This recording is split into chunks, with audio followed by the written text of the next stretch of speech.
Welcome, FACKTS NBA family. I know you've missed me.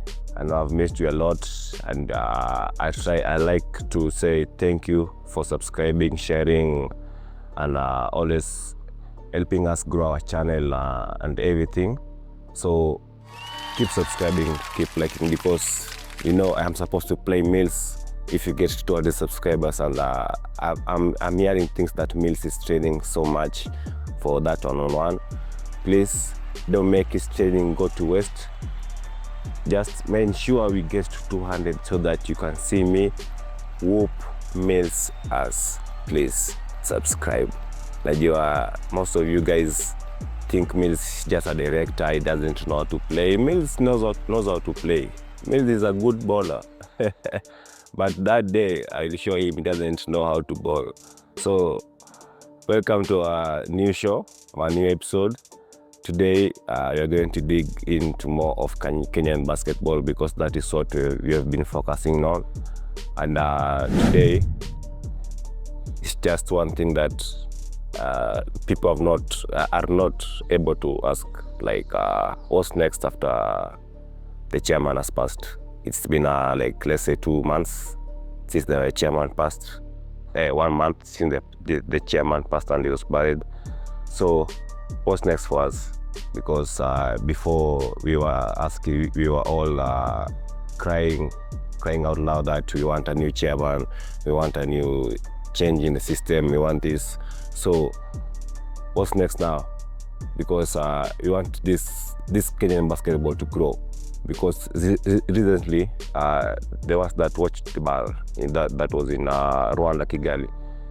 Like Kigali, it's not a big country like Kenya, but the way the basketball is commercialized, the way the areas they play at, I'm like, what's wrong with our basketball?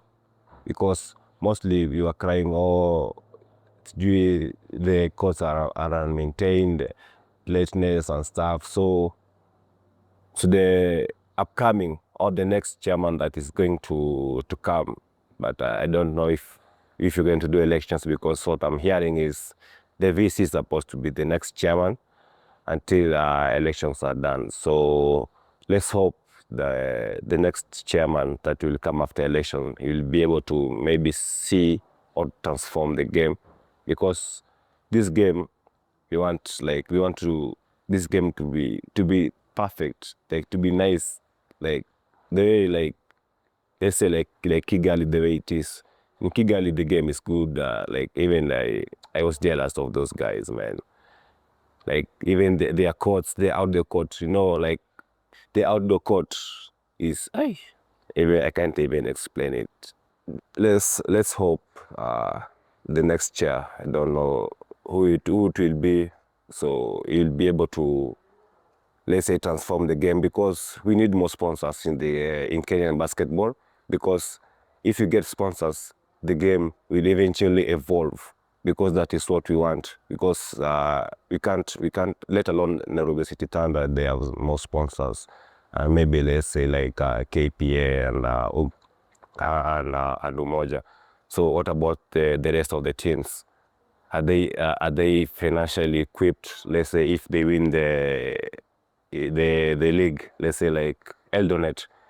Let's say Eldonet, if they ever win the KBF league and they go to BAL, what will happen to them? You see, because BL requires a lot of money, transportation, food and stuff. So what will happen to, let's say, Elonets when it comes to something like that? So we are supposed to be looking at the future, not just like at the present, seeing that, we have this team to be. No. We have to like envision ourselves to the future and see like what happens if this team ever wins. Because I like to say this, that the league should, let's say, refuse. It's a polite word. Let's say refuse to register teams that are individually owned. Because if you have individually owned teams and not sponsored teams, that means like we ourselves, we don't value what we are doing, right? Because if you get sponsors, we'll have everything. We'll have sponsorships. Like, we'll have everything. The kids, everything will be like well prepared of, right? So if we can't be able to attract these guys to come to our basketball, that means our basketball is going to be like let's say it's going to be hard for it, because we can't be depend on one team to represent us in BAL. Let's say like the OT City Thunder like go 10 years like to BAL. What happens? You see, like, we need to have some competition in the Kenyan basketball apart from the NCT.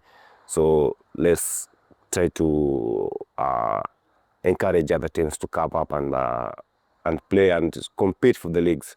So no biasness in the leagues and stuff towards one team. So let's be fair so that the game may grow. Because recently the guys that watch BAL, like, it was, let's say it was like a learning lesson to us, the NCT, the Kenyan team. So we learned that we need more mature players, and the players that were playing there that were Kenyans, purely Kenyans from the starting five, let's say it was only one or two, just Telangwai and Adera. Those were the only Kenyans. The others were foreigners. So why don't we believe in our own players, our own Kenyan players? Why? Because it's Nairobi City Thunder. It is supposed to be Kenyan players who are representing the team there, unlike the other teams who had their home players there, like APR, NBB. They have all their home players. Like, let's say 80% of the players are their home players, and 20% is just foreign players who they have recruited to help them. So let's try to believe in our own Kenyan players, so that we might be able to shape our own basketball, because we cannot be able to recruit like foreigners every time. We must also be able to carry our own selves to glory. So let's just focus on that. All the teams, even let's say even the smaller teams that have foreigners, let's try to mostly indulge local players, so that we might be able to make this game interesting.